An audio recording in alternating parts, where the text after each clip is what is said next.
사도신경 하심으로 2022년도 5월 6일 금요일 온라인 아침 기도에 하나님께 올려드리겠습니다. 전능하사 천지를 만드신 하나님 아버지를 내가 믿사오며 그 외아들 우리 주 예수 그리스도를 믿사오니 이는 성령으로 잉태하사 동정녀 마리아에게 나시고 본디오 빌라도에게 고난을 받으사 십자가에 못 박혀 죽으시고 장사한 지 사흘 만에 죽은 자 가운데서 다시 살아나시며 하늘에 오르사 전능하신 하나님 우편에 앉아 계시다가 저리로서 산자와 죽은 자를 심판하러 오시리라. 성령을 믿사오며 거룩한 공예와 성도가 서로 교통하는 것과 죄를 사하여 주시는 것과 몸이 다시 사는 것과 영원히 사는 것을 믿사옵나이다. 아멘. 찬송가 276장 찬송하시겠습니다.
하나님 아버지 감사합니다. 오늘도 또 새로운 금요일 하루를 저희들이 허락하시고 오늘 하루를 시작하는 첫 시간에 주님이 부르셔서 순종함으로 나올 수 있도록 저희들이 심령을 붙들어 주심을 감사합니다. 하나님 오늘도 말씀을 통해서 주님께서 인도하신 대로 순종하며 나아갈 때 주님께서 오늘도 하늘의 은혜를 풍성히 부어주시어서 주님과 동행하는 복된 하루가 되게 하여 주옵소서. 감사드리오며 우리 주 예수 그리스도의 이름으로 기도드리옵나이다. 아멘. 자, 이 시간에 하나님이 주시는 말씀은 구약성경 룻기입니다. 룻기 1장 1절부터 14절까지 말씀 보겠습니다. 자, 화면을 보시면서 1절부터 우리 함께 합독하시겠습니다. 사사들이 트리하던 때에 그 땅에 흉년이 드니라. 유다 베들레헴의 한 사람이 그의 아내와 두 아들을 데리고 모압 지방에 가서 거류하였는데 그 사람의 이름은 엘리멜렉이요 그의 아내의 이름은 나오미요 그의 두 아들의 이름은 말론과 기런이니 유다 베들레헴 에브라 사람들이더라. 그들이 모압 지방에 들어가서 거기 살더니 나오미의 남편 엘리멜렉이 죽고 나오미와 그의 두 아들이 남았으며 그들은 모압 여자 중에서 그들이 아내를 맞이하였는데 하나의 이름은 오르바요 하나의 이름은 루시더라. 그들이 거기에 거주한 지 10년쯤에 말론과 기런 두 사람이 다 죽고 그 여인은 두 아들과 남편의 뒤에 남았더라. 그 여인이 모압 지방에서 여호와께서 자기 백성을 돌보시사 그들에게 양식을 주셨다함을 듣고 이에 두 며느리와 함께 일어나 모압 지방에서 돌아오려 하여 있던 곳에서 나오고 두 며느리도 그와 함께 하여 유다 땅으로 돌아오려고 길을 가다가 나오미가 두 며느리에게 이르되 너희는 각기 너희 어머니의 집으로 돌아가라. 너희가 죽은 자들과 나를 선대한 것 같이 여호와께서 너희를 선대하시기를 원하며 여호와께서 너희에게 허락하사 각기 남편의 집에서 위로를 받게 하시기를 원하노라 하고 그들에게 입맞춤에 그들이 소리를 높여 울며 나오미에게 이르되 아니니이다. 아니라 우리는 어머니와 함께 어머니의 백성에게로 돌아가겠나이다 하는지라. 나오미가 이르되 내 딸들아 돌아가라. 너희가 어찌 나와 함께 가려느냐. 내 태중에 너희의 남편 될 아들들이 아직 있느냐. 내 딸들아 되돌아가라. 나는 늙었으니 남편을 두지 못할지라. 가령 내가 소망이 있다고 말한다든지 오늘 밤에 남편을 두어 아들들을 낳는다 하더라도 너희가 어찌 그들이 자라기를 기다리겠으며 어찌 남편 없이 지내겠다고 결심하겠느냐. 내 딸들아 그렇지 아니하니라. 여호와의 손이 나를 치셨으므로 나는 너희로 말미암아 더욱 마음이 아프도다 하매 그들이 소리를 높여 다시 울더니 오르바는 그의 시어머니에게 입 맞추되 룻은 그를 붙쫓았더라. 아멘. 여러분, 이 세상의 대부분의 사람들이 행복한 삶을 원할 것입니다. 그래서 이 땅의 것들 중에서 부족해 보이는 것이 채워지면 행복해질 거라고 생각하고 그것을 얻기 위해서 땀을 흘리며 살아가는 거죠. 물론 부족한 것이 채워졌을 때 잠시 행복을 느끼기는 할 겁니다. 그러나 이때 느끼게 되는 행복은요, 잠깐뿐입니다. 또 다른 부족한 것이 반드시 생기게 되고 그러면 그것을 채우려고 하다 보면 어느덧 백발이 되어버리는 것이 인생이 아닌가 생각해 보게 됩니다. 그러면 여러분, 진정한 행복은 어디에서 오는 것일까요? 인생의 진정한 행복은 현실의 삶에 안주하지 않고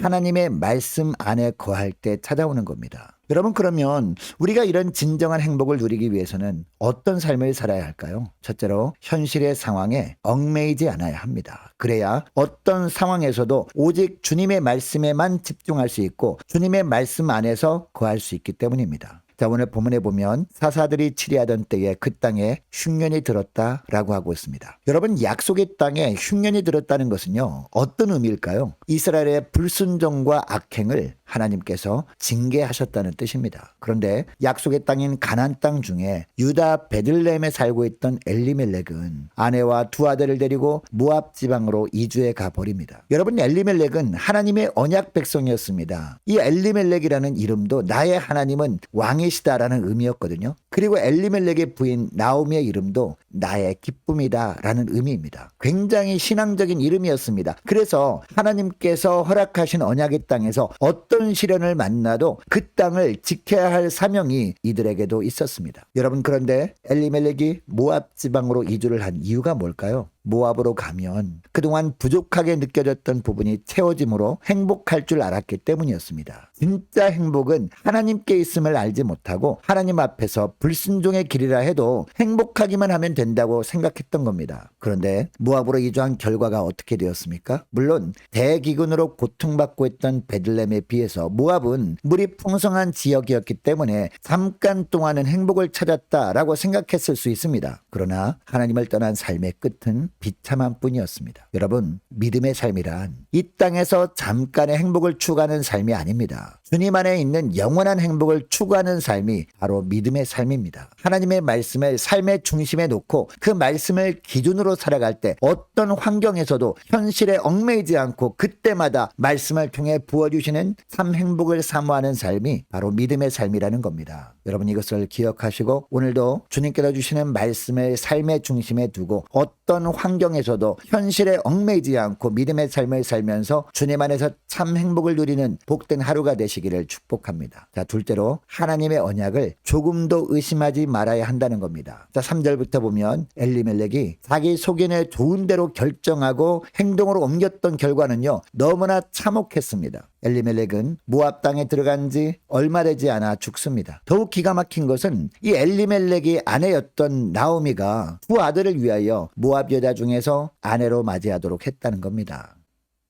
여러분, 신명기 23장 3절 말씀에 보면요, 모압 사람들은 여호와의 총에 들어오지 못할 만큼 하나님 앞에 죄를 범한 민족이었습니다. 여러분, 이것을 나오미가 몰랐을까요? 알았을 겁니다. 그럼에도 불구하고 자기 남편 엘리멜렉이 죽고 없다고 두 아들을 위해서 모압 여인들 중에 며느리를 맞이합니다. 여러분, 이것은요, 하나님의 명령에 대한 심각한 불순종의 행동이었습니다. 그리고 율법에 대한 중대한 범죄 행위였습니다. 이처럼 나오미의 영적 상태가 엉망이 되고 맙니다. 뿐만 아니라 모압에 거주한 지 10년쯤 되었을 때 두 아들 말론과 기럧이 다 죽고 맙니다. 그러니까 엘리멜렉이 모압 이주는요, 그의 가정에 비참한 저주가 되고 말았던 겁니다. 여러분, 잠언 14장 12절 말씀을 보면 어떤 길은 사람이 보기에 바르나 필경은 사망의 길이니라 라는 말씀이 나오거든요. 여러분, 엘리멜렉 가정과 이 잠언 14장 12절 말씀을 통해 깨닫게 되는 사실이 있습니다. 영적인 시각이 아닌 세상적인 수단과 방식으로 눈앞에 보이는 문제를 해결하려고 하는 것은요, 어리석은 선택이라는 겁니다. 그러므로 우리가 오직 하나님의 말씀에 붙들려 살지 않으면 우리 인생은 실패할 수밖에 없는 겁니다. 눈앞에 이익이 좋아 보여도 하나님의 말씀을 벗어나게 되면 결국 손해를 입을 수밖에 없다는 것을 우리는 결코 잊으면 안 됩니다. 여러분, 이것을 기억하시고 어떤 상황에서도 하나님의 언약을 결코 의심하지 말고 말씀에만 붙들려 사시는 복된 하루가 되시기를 축복합니다. 자, 셋째로 잘못된 자리에서 오래 머무르지 말고 빨리 벗어나야 한다는 겁니다. 자, 6절부터 보면 나오미가 모압 지방에서 사는 동안 놀라운 소문을 듣습니다. 하나님께서 이스라엘 백성들을 돌보셔서 고향 베들레헴에 주셨던 대기근을 끝내시고 풍년이 들게 하셨다라는 소문을 들은 겁니다. 여러분, 나오미에게 이 소문이 들리기는 했습니다. 그러나 모압을 떠나는 것은 절대로 쉬운 일은 아니었습니다. 왜냐하면 우선 며느리들이 모압 여인들이었기 때문입니다. 그래서 베들레헴 사람들이 모압 며느리를 자신이 맞이한 것을 알게 되면 율법을 범한 죄인 취급을 할 수 있었습니다. 그리고 모압 며느리들도 이스라엘 백성들 공동체 일원으로 인정해 주지 않을 것이 뻔했습니다. 이것에 대한 두려움 때문에 베들레헴으로 돌아가려는 결단을 하기가 절대 쉽지 않았을 겁니다. 그럼에도 불구하고 6절 하반절을 보면요, 이에 두 며느리와 함께 일어나 모압 지방에서 돌아오려 하여 라고 합니다. 나오미는 불순종의 땅 모압을 떠나 약속의 땅으로 다시금 돌아가겠다고 결단한 겁니다. 이것은 지난날의 선택과 결단이 하나님 앞에 큰 죄악이었음을 깨달아 회개하였다는 의미입니다. 그리고 잘못된 곳에서 빨리 벗어나겠다는 결단을 한 것이었습니다. 베들레헴으로 돌아가는 길에 나오미는 두 며느리에게 각자 고향으로 돌아갈 것을 권면합니다. 그러나 며느리들은 떠나지 않겠다는 의지를 보이죠. 그러나 거듭되는 나오미의 권유에 오르바는 어떻게 합니까? 모압에 남습니다. 자기 고향으로 돌아가고 맙니다. 그러나 룻은 끝까지 나오미를 따라 베들레헴으로 향했다라고 오늘 본문은 이야기하고 있습니다. 여러분, 잘못된 자리에 서 있다고 생각이 된다면 빨리 그 자리를 떠나야 합니다. 물론 살다 보면 실수를 할 수 있습니다. 잘못을 할 수도 있다는 겁니다. 그리고 잘못된 길로 갈 수도 있습니다. 그러나 그 길이 잘못되었음을 깨닫고 회개했다면 어떻게 됩니까? 가던 길을 멈추고 빨리 그 길에서 되돌아와야 한다는 겁니다. 빨리 돌아가지 않으면 또 세상의 발목을 잡힐 수 있기 때문이에요. 여러분, 내 안에 하나님께로 빨리 돌아서지 못하도록 방해하는 영적 게으름과 무감각과 나태함이 혹시 있지 않습니까? 이런 것들이 있다면 빨리 버리고 회개하고 하나님께로 돌이키는 저와 여러분 되시기를 바랍니다. 헛된 것에 인생을 빼앗기지 말고 하나님과 함께하는 인생길을 걸어가는 저와 여러분 되시기를 축복합니다. 그래서 모든 상황에서 주의 말씀에 붙들려 참 행복을 누리는 저와 여러분 되시기를 주의 이름으로 축복합니다. 자, 오늘 말씀을 기억하고 함께 기도하기를 원하는 것은요, 이렇게 기도했으면 좋겠습니다. 하나님, 현실의 상황에 얽매이지 말고 어떤 상황에서도 오직 주님의 말씀에만 집중하게 하옵소서. 하나님, 하나님의 언약을 조금도 의심하지 않게 하옵소서. 잘못된 자리에 머무르고 있었다면 빨리 벗어나 회개함으로 하나님께로 속히 돌이켜 주님이 예비하신 참 행복의 삶을 살아가도록 도와달라고 함께 기도하기를 원합니다. 자, 오늘 전기공사할 예정입니다. 안전한 전기공사가 되도록 함께 기도하기를 원합니다.